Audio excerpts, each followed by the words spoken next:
style of cinema created by she, her, continued by he, him. How we doing out there? Good, great, grand, and wonderful. Thank you for joining the worst fucking podcast in the history of podcasts. Yep. Don't even know why I'm doing it anymore. See, the layoffs are getting longer and longer, aren't they? But I'll be goddamned until I'm not stopping until I fulfill all obligations. And we are still, I mean, you had to take 2 weeks off for Christmas, right? No? You're right. There's so many people that didn't, but I did because, well, I don't know that I want to do this anymore. What do you mean, Sean? I mean this podcast, man. When was the last? Look at my last set of shows. Tell me if you can point to one that I did for me in the last 2 months, then maybe I should shut the fuck up and stop whining. Well, I should stop whining in general. We got enough of that going on in the world, right? All right. So let's continue our... What were we doing again? Oh, that's right. We were amidst a box set collection. And I believe we left off on number 4, which was the Psychedelic Priest, which gets us to number 5. Number 5, which was the Naked Zoo. The Naked Zoo. You know what? I had a good time. But as a part of this William Grefe box set, he came from the swamp. The William Grefe collection by Arrow Video, another masterpiece of a release by Arrow. I mean, thus far, I look, they're good bad movies, you know. But I gotta tell you, a couple of shock twist endings and shocking twist endings, and The Naked Zoo is no exception. No, I'm not going to fucking spoil it for you. I'll tell you a little bit about the movie, but I'm not going to spoil it for you. But this box set, killer sharks and human jellyfish and living mummies, oh my. Arrow Video is proud to present the first ever collection of works by William Wild Bill Grefe, the maverick filmmaker who braved the deep, dark depths of the Florida Everglades to deliver some of the most outrageous exploitation fare ever to go-go dance its way across the drive-in screens. There's always dancing in these films. And in fact, the one... that we're going to discuss, actually the 6th installment, because we're on the 5th. Oh, wait until you hear what that dancing was. Don't worry, we'll get there. Bringing together 7 of Grefe's most outlandish movies, plus a feature-length documentary on the filmmaker's career. He Came from the Swamp. The William Grefe collection packs in a menacing menagerie of demented jellyfish men. One more time for the cheap seats. Demented Jellyfish Men. I had a good time with that one. Sting of Death. That was a good time. Zombified witch doctors, homicidal hippies, and seductive matrons. Not to mention the ubiquitous go-go dancing to create one of the most wildly entertaining box sets of all time. They're not wrong. So when I first started this, I was like, God damn it. Like when I was look, I had fun with the Sting of Death, which was the first installment, the Jellyfish Man. I don't know why they say Jellyfish Man. There's only one. There can only be one. I was like, fuck, I got to watch 7 of these.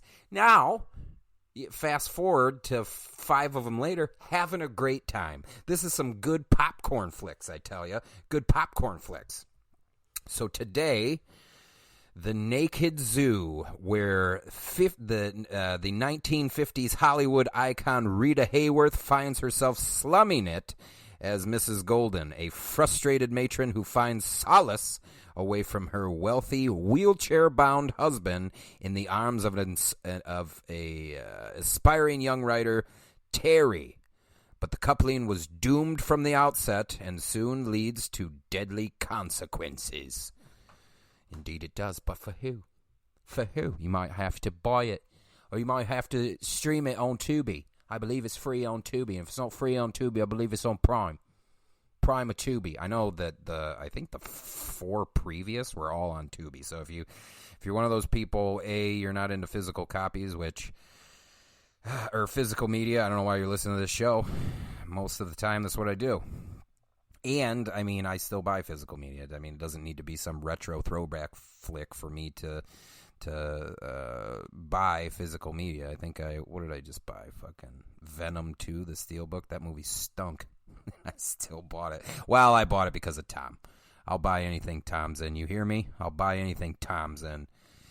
So, Naked Zoo, I didn't know anything about this stuff. I don't know anything about this stuff. Popped it on, had no idea what I was in store for. And, this is what happened. Starts out with some love making, and we're talking, well, you don't need to hear me do that. But it's trippy colors during this credit sequence. Very, very odd, which is funny because the one that I did prior, the Psychedelic Priest, I bet you there was more trippy cinematography and editing and use of a wide array of colors in the Naked Zoo than there was the Psychedelic Priest. Now, it's not to say that you have to have a hallucinogenic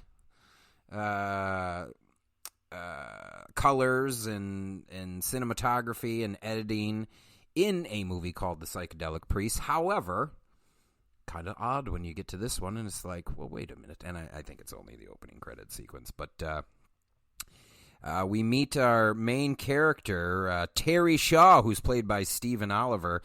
And the lovemaking is interrupted by a husband banging on the door. So it's like, oh, we got ourselves an adulterer. We got ourselves a cheater. We got ourselves a swinger. And you're just going to have to bear with the voices. Fuck you. Hamana. Yeah, so banging on the door of a husband concerned that her, and this is kind of an old lady too. And I if I'm being honest, Stephen Oliver, the actor, he's a good-looking man. And when you see him, he jumps out of a 2-story window, evading the husband, and by all rights and accounts, looked pretty fucking real. But you see him with his shirt off, and I was like, God damn, this dude's fucking jacked. Fucking jacked, mate. And like, if I was him, if I was the swinger, if I was the one doing the dirty deed to the wife, I'd just beat that husband's ass. Because, I mean, she looks like an older lady. And from the sound of the voice on the other side of the door, he's an older man. You fight like a younger man, with nothing held back. Admirable, but mistaken. Maybe that's what it would have happened to him. But, fucking Stephen Oliver was the guy. Just a good-looking man and had some pipes on him. And I was like, Jesus, why don't you just beat this old man's ass and call it a fucking day? And then he escapes into his car, and then, like there is with most of William Grefe's films, whether it's people trekking through the jungle or an airboat sequence. Well, this sequence is about a 3.5-4 minute opening credit scene. And here's the thing, it's not bad, but we have conditioned ourselves these days. It's got to be new. Give me a new image. Give me a new, And obviously, I hate that I had to, I mean, it's even in my notes, too. Like, I was just like, oh, a yawn-worthy 4-minute credit sequence, and then in parentheses it says, don't be that guy. So, I'm even calling myself on the bullshit to myself. Because here's the thing, that used to happen. Like, that used to be like a staple. The credit sequence would last 2, 3, 4, 5 minutes.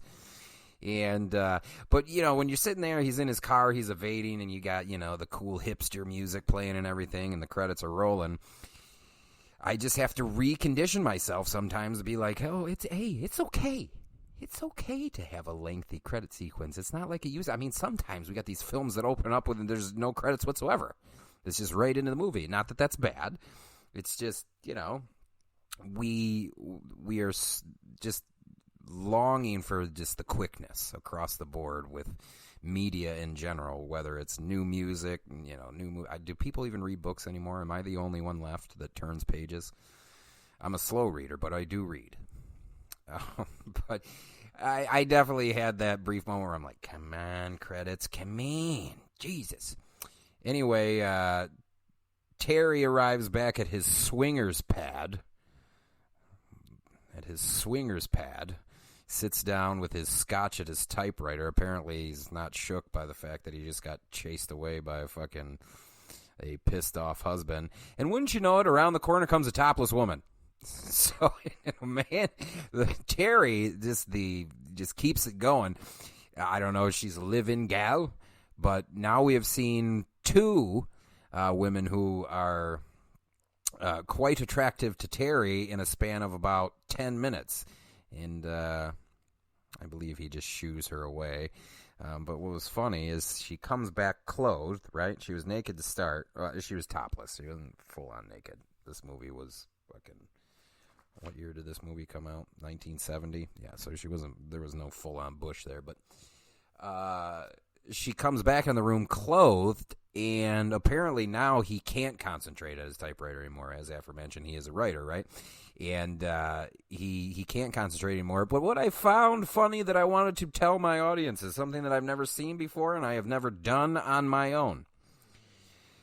So he succumbs to the attraction. He succumbs to the lust of the woman, and he starts making out with her kneecaps. I'll say that again. He starts making out with her kneecaps. Anyway, at one point, while he's making out with her kneecaps, I think he calls her a juvenile siren bitch. I'm not necessarily... I mean, I know what a siren is, but I feel like all three of those things aren't needed. She's either juvenile or they're all needed. Because he's a writer, we had to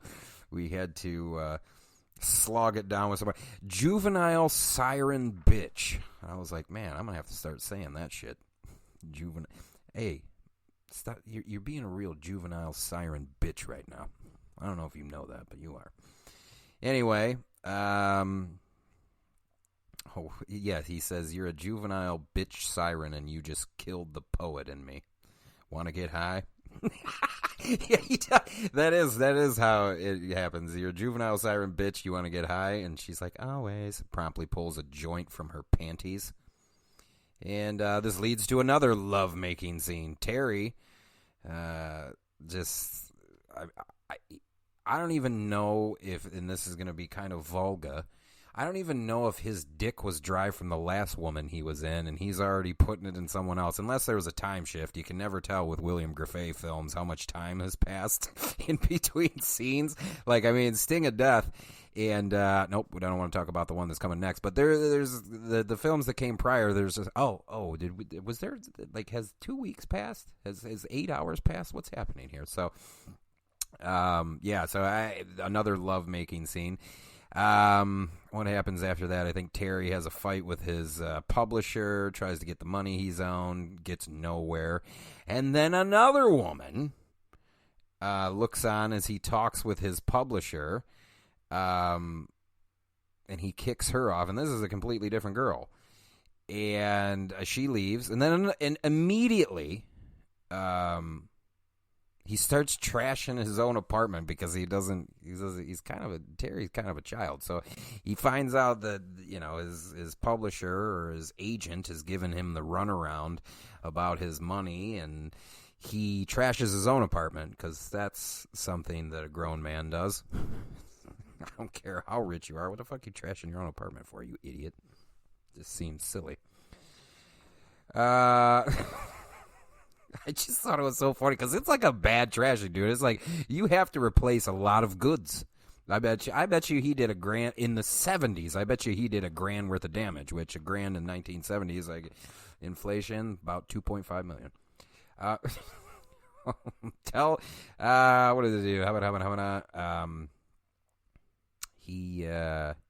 he gets a phone call from another lady, and this lady, well, it's actually Mrs. Golden. It's Rita Hayworth. I believe her name's Helen.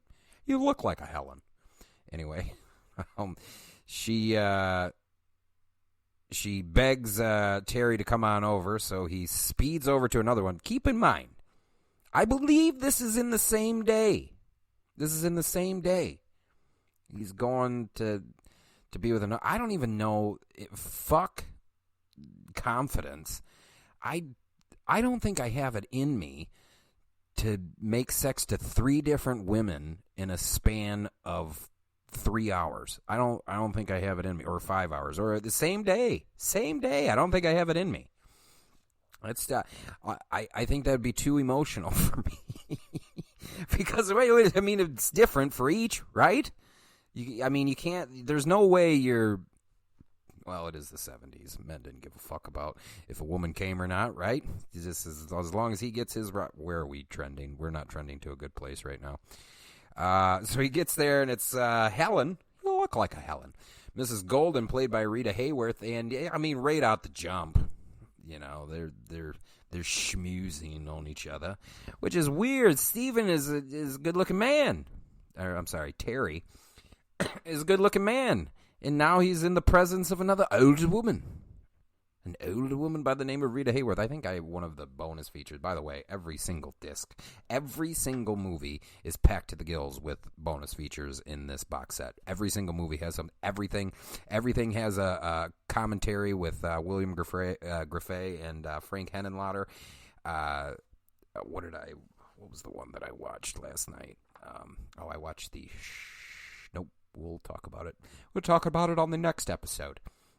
Anyway, they're schmoozing or whatever, and then wouldn't you know it, out of nowhere, her paraplegic, Mrs. Golden, Helen, Rita Hayworth, her paraplegic husband comes, he's not paraplegic, he just can't use his legs, comes around the corner and interrupts the fun, and the two play off that they were, up to no good, and then Terry, slights Mr. Golden, saying he always makes me feel uncomfortable. Terry says, "You always make me feel uncomfortable for being here."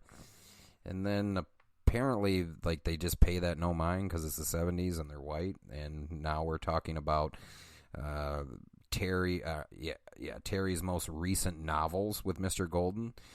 And another funny thing together. So they sit down, even after that uncomfortable conversation. Hey, you always make me feel like I don't want here. They sit down for dinner, and it's just the three of them, and it's like some Bruce Wayne shit. It's got a Bruce Wayne table, and I'm talking Batman 1989, just giant ass table. You got Mrs. Golden on one end, you got Mr. Golden on the other, and then you got Terry in the middle, and it's uncomfortably big and uncomfortably awkward. Well, you don't need to say both now, do you, Sean? But it was uncomfortable, right? So get this. The conversation turns for the worse, and Mrs. Golden leaves, clearly upset about something. But this is the part where I was like, what the fuck is going on?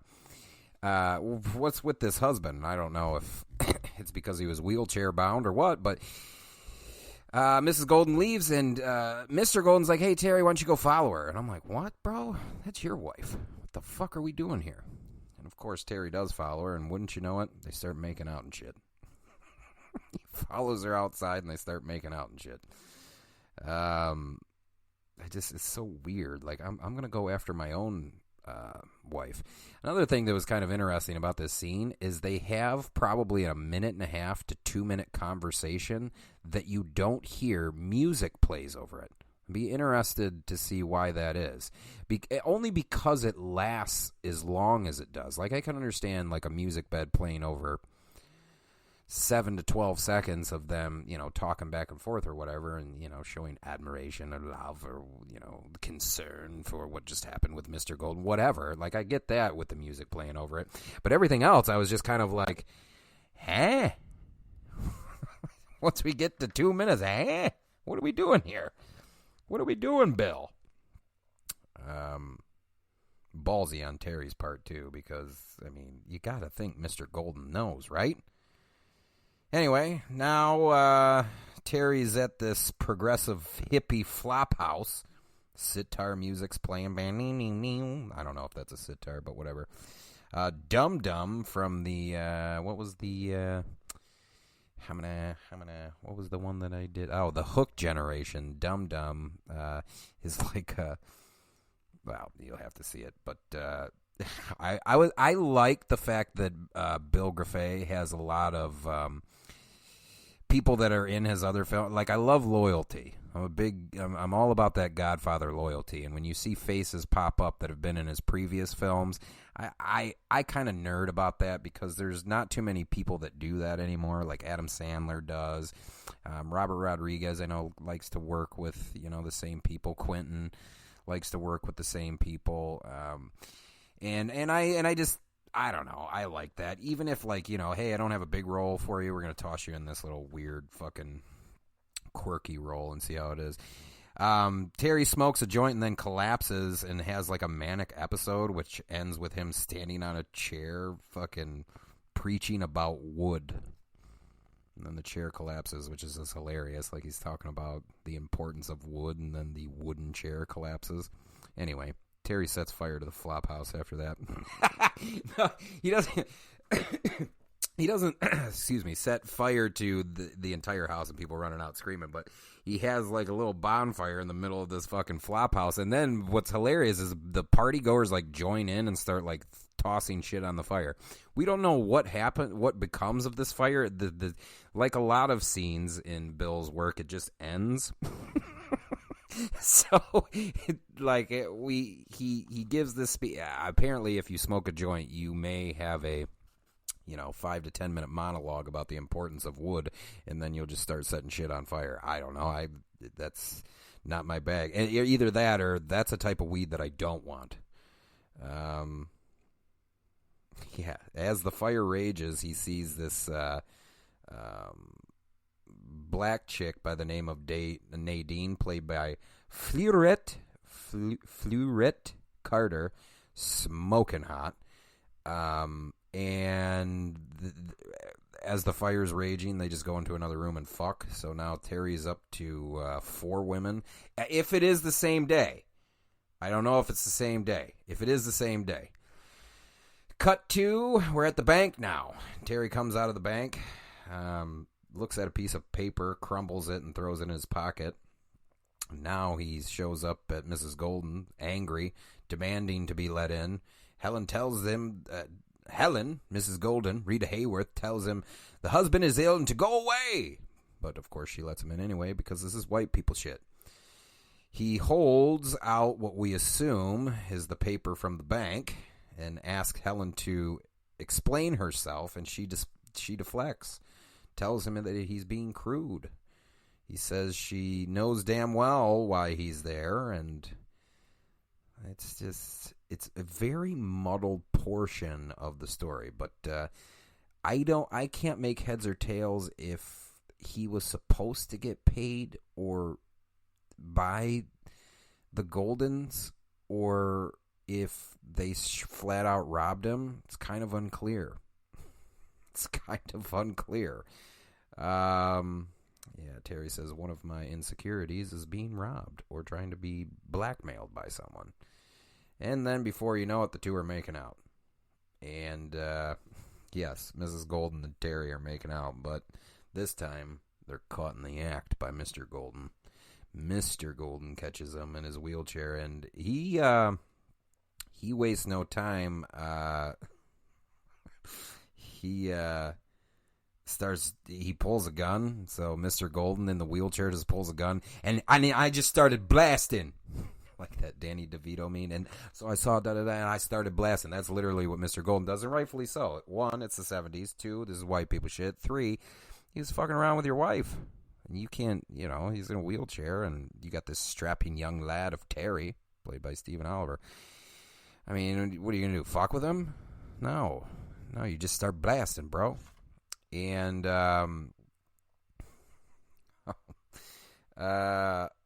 which this particular sequence, I know that we're not supposed to be laughing, but I definitely was giggling throughout the entirety of it. You'll have to see how it's cut together.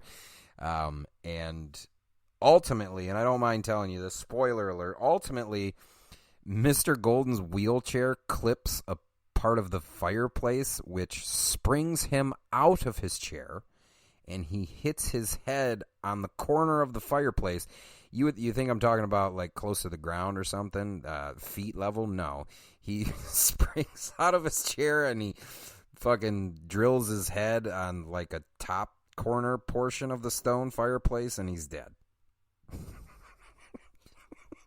I'm replaying it in my mind. It is pretty funny because it kind of just, you have to see this. It's low budget filmmaking. It doesn't have Warner Brothers or fucking Paramount behind them or Universal or some shit like that. You cut it together to make it seem how he springs out of the chair and clips his head, and then that's all she wrote for him. I was laughing. I was laughing. What else happens here?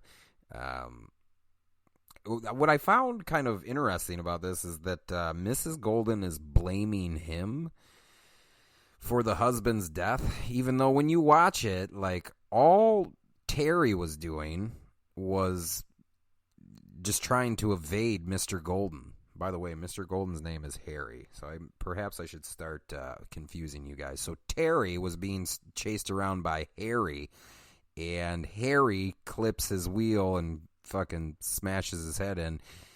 The sequence is, it's a bit fun. I know it wasn't supposed to play that way, but then it turns very awkward where Mrs. Golden, Rita Hayworth, Helen, is screaming at Terry that he killed Harry, but he didn't. Like, all he did was, like, just try to evade gunshots, and dumbass Harry clipped his own wheelchair and bashed his own brains in. Terry didn't have anything to do with that. But then, what I thought was kind of hilarious is that Terry just bails. He just leaves Helen and a dead Harry. Helen is, just distraught, and Terry's just like, you know what, I'm fucking out of here. This is your fucking this is your shit. It was an accident, but I don't want to be here. So anyway, Terry drives home, and wouldn't you know it, smokes a joint and has another fucking sexual encounter. In fact, the lady that he smokes a joint with now, in all caps in my notes, it says, "This woman smokes a joint the worst way I've ever seen. So bad." What was her name? Oh, Pauline. Yeah, Paul. There was some bullshit that happens to Pauline. I swear to God, I'm pretty sure that they give this new lady that, the one that smokes the joint so terribly, they give her some acid or something. And I gotta be honest, I was like, for the woman who I was so annoyed at smoking the joint, even her character is meant to be annoying, like the way she talks, the way she acts, so on and so forth. I didn't like how the party later in the film, where Pauline is tripping balls, the whole party is like fucking with her, and I felt bad for Pauline. And there's no redemption to Pauline's character. It's almost like we're just fucking with this lady just to fuck with her. I didn't like that. I felt bad for Pauline. Shame on you for for fucking messing with someone who's tripping balls. Shame on you. I think we've done enough. Remember, I was only going to do 10 to 15 minutes, because since I had to do 7, I was only going to do 10, 15 minutes per fucking movie. And I'm pretty sure I've done fucking 30 each time. So we are just going to fucking skirt, and you're going to have to see the rest of it for yourself. I mean, it's packed to the gills with bonus features, Arrow Video, He Came from the Swamp, the William Grefe collection. I urge you to watch this for the fucking end. The end was so good. I'm not necessarily sure how we got there. In fact, there's 2 versions of this film. Actually, there's like 2 versions of every film, or 2 versions of each film in this box set. But anyway, I'm not necessarily sure, because I feel like we mentioned something that comes to fruition at the end. I feel like we mentioned it in passing, which, once you know what's happening and who's who, that's all I'm going to say. It makes sense, and it was a pretty sweet twist ending. And what's great about these films is when it ends, it just fucking ends. The end, call it a fucking day. It's over with. We don't, it's not fucking Endgame or fucking Return of the King that has, 45 minutes and 4 different endings. It's not that. It's like, in fact, we have the action of which I'm referring to, and when you see it, Tubi, buy the Arrow box set, whatever you want to do. I was like, wait, skirt, what? What? Oh, all right. Well, then that movie is fucking rad. I mean, some of the stuff that we saw beforehand was kind of nonsense, but for the most part, that was fucking rad, bro. Go on now. He Came from the Swamp, the William Grefe collection, The Naked Zoo, the 5th installment of this 7-part series. Fuck. I don't want to do it anymore, bruh. Bruh.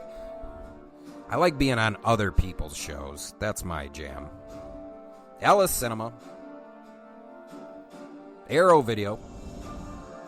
He Came from the Swamp, the WIlliam Grefe collection. The Naked Zoo. These films haven't let me down yet, though. That's what's great. I keep waiting, and it don't happen. Just fun filmmaking. All right, we're going to get out of here.